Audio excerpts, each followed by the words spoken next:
Opposition संजीदा तो नजर आती है, अपोजिशन चाहती तो है कि अदम एतमाद लाया जाए, लेकिन इस वक्त कन्फ्यूजन ही कन्फ्यूजन है। कन्फ्यूजन कि पहले इन्होंने कहा कि हम इत्तेहादियों की तरफ नहीं जाएंगे, बल्कि हम जाएंगे जहांगीर तरीन साहब की तरफ, और जहांगीर तरीन साहब जो है वो हमारा साथ देंगे, और इस तरह से इमरान खान की हुकूमत गिरा दी जाएगी। फिर क्या हुआ? फिर एक चीज ये सामने आई कि जहांगीर तरीन साहब के जो ग्रुप के लोग हैं वो भी सब जहांगीर तरीन साहब के साथ इस मामले में नहीं है। तो और दूसरा फिर एक और इनको खतरा था, और वो ये था कि डिफेक्शन क्लॉज जो है यहाँ पर अटैक्ट होती है कि अगर वो अदम एतमाद में इनका साथ देते हैं तो अदम एतमाद तो हो जाएगी। लेकिन फिर जब इन्होंने एतमाद का वोट लेना, एतमाद का वोट तो नहीं है, वज़ीर आज़म के लिए इन्होंने वोट लेना है, तो अगर डिफेक्शन क्लॉज के तहत वो नायल हो गए तो फिर क्या बनेगा? फिर इत्तेहादियों की तरफ जाते हैं, इत्तेहादियों को भी समझ नहीं आ रही, इत्तेहादी भी विकेट की दोनों तरफ बिल्कुल ठीक कह रहे हैं, दिल बड़ा सब खेल रहे हैं। और काफली के बारे में तो मेरा मुस्तकिल व्यू है और बड़े अरसे से है कि ये पंजाब की एमक्यूएम है, ये हुकूमत में भी है, ये अपोजिशन में भी है, ये इधर भी है, ये उधर भी है। इस वक्त बहुत एक कंफ्यूजन है, कोई समझ नहीं आ रही कि कौन चाहता है अदम एतमाद लाई जाए, कौन सी कुव्वत है। इंटरनेशनल तो हमें नजर आता है, लेकिन इसमें जो बहुत इंपॉर्टेंट बात है वो ये है। कर रहा है बिल्कुल। और मैं आपको बताऊं कि जिस तरह की अगर इंटरनेशनल कुव्वतें एक्टिव हैं और वो अपोजिशन के पीछे हैं, तो क्या हमारी जो अपनी एस्टेब्लिशमेंट है वो न्यूट्रल रहेगी?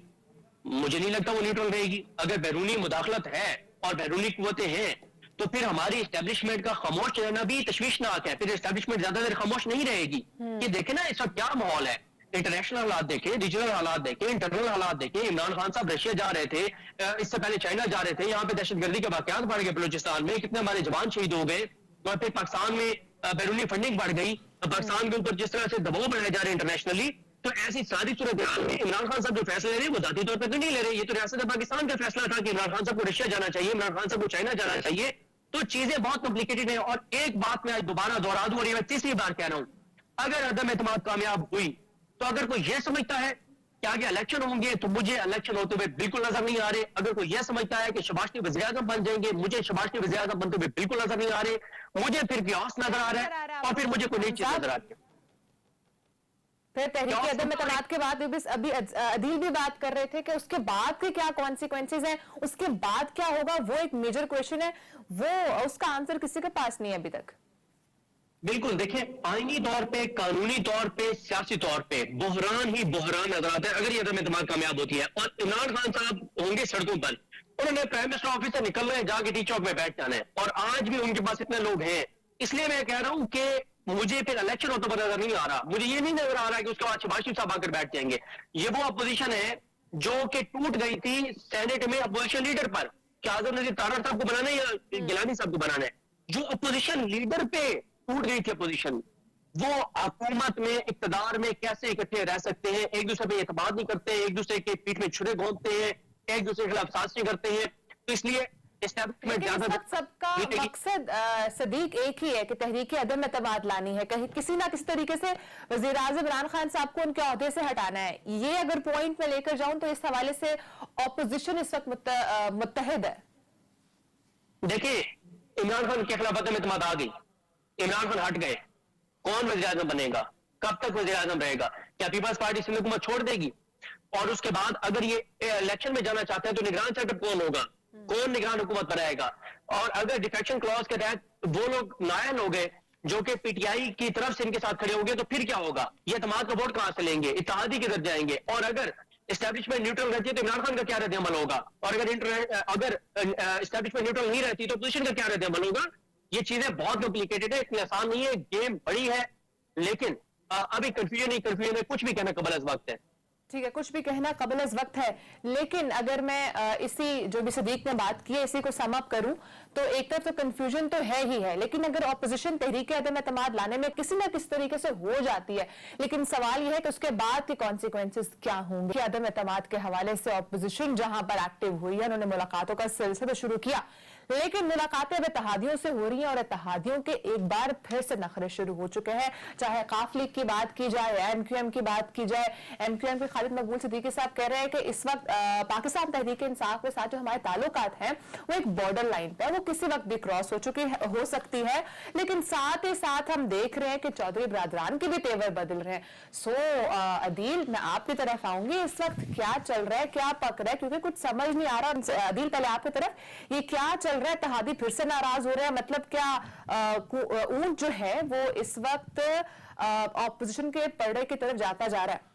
इत्तेहादी अपने आप को एक्सपोज भी कर रहे हैं ऐसे लग रहा है कि विकेट की दोनों जानिब खेल रहे हैं और ऐसे लग रहा है कि इमरान खान साहब पर एक दबाव की जो सूरत हाल बनाने की जो अपोजिशन कोशिश कर रही है, जो की जा रही है, उसमें इत्तेहादी विकेट के दोनों जानिब इस तरह खेलते नजर आ रहे हैं कि कल मुलाकात होती है, चौधरी बरादरान जो हैं वो जाते हैं आसिफ अली जरदारी से मिलने और उसके बाद एलामिया किया जारी होता है, मुश्तरका एलामिया। आसिफ अली जरदारी और चौधरी परवेज इलाही की मुलाकात में अहम फैसले ये खुद काफिली जारी कर रही है। मुशावरत से आइंदा लाया अमल तय करेंगे मुश्तरका एलामिया, सियासी सूरत-ए-हाल और बामी दिलचस्पी के दीगर अमूर पर तफसीली तबादला ख्याल, एक दूसरे पर भरपूर एतमाद का इजहार किया गया। ये हुकूमत के इत्तेहादी कह रहे हैं और इस पे वक्त भी मांग लिया। उसके बाद चौधरी मोहम्मद इलाही साहब आज ट्वीट करते हैं कि स्पीकर असद कैसर साहब ने उन्हें कॉल की और इसमें करंट सिचुएशन डिस्कस की गई, लेकिन चौधरी मोहम्मद इलाही साहब ये कह रहे हैं कि मैंने उन्हें बताया कि जो पॉलिटिकल डिस्कशन और कंसल्टेशन है ये चल रही है, इसका ये बिल्कुल भी मतलब नहीं है कि कोई डिसीजन लिया जा चुका है। हम अपनी जो कमिटमेंट्स हैं उन पर बाउंड हैं और इन्हें ऑनर करेंगे। तो मोहम्मद इलाही साहब पहले भी अच्छा छक्का लगा चुके हैं, लेकिन अब मैं समझता हूं कि जूनियर सूरत हाल आगे बढ़ती जा रही है।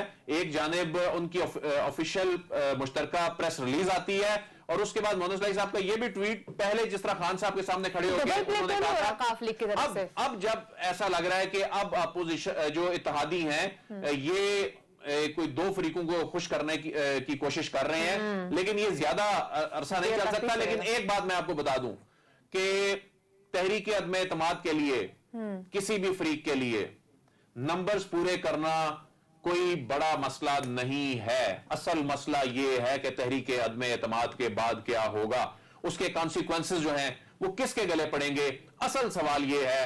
और इस सवाल का जवाब अभी तक किसी के पास नहीं है। नहीं तो तहरीक अदम एतमाद या जितनी थिन मेजॉरिटी के साथ इस वक्त पीटीआई की गवर्नमेंट है, ये कोई बड़ी बात नहीं है नंबर्स पूरे करना। नंबर पूरे शायद इस वक्त भी हों, लेकिन उसके बाद क्या होगा ये बड़ा अहम सवाल है। नंबर की गेम पर ही अगर बात की जाए तो सिद्दीक आपकी तरफ आऊंगी। इस वक्त ऑपोजिशन ये दावा कर रही है कि हुकूमत के 24 अरकान जो है वो हमारी तरफ है और वो हमें सपोर्ट कर रहे हैं, तो क्या ये सिर्फ महज पॉलिटिकल पॉइंट स्कोरिंग है जो की जा रही है या वाकई में हकीकत में भी ऐसा ही है? देखिए टाइम खत्म हो चुका है। इंशाल्लाह आपसे कल मुलाकात होगी। अपना बहुत सारा ख्याल रखिएगा। अल्लाह हाफिज।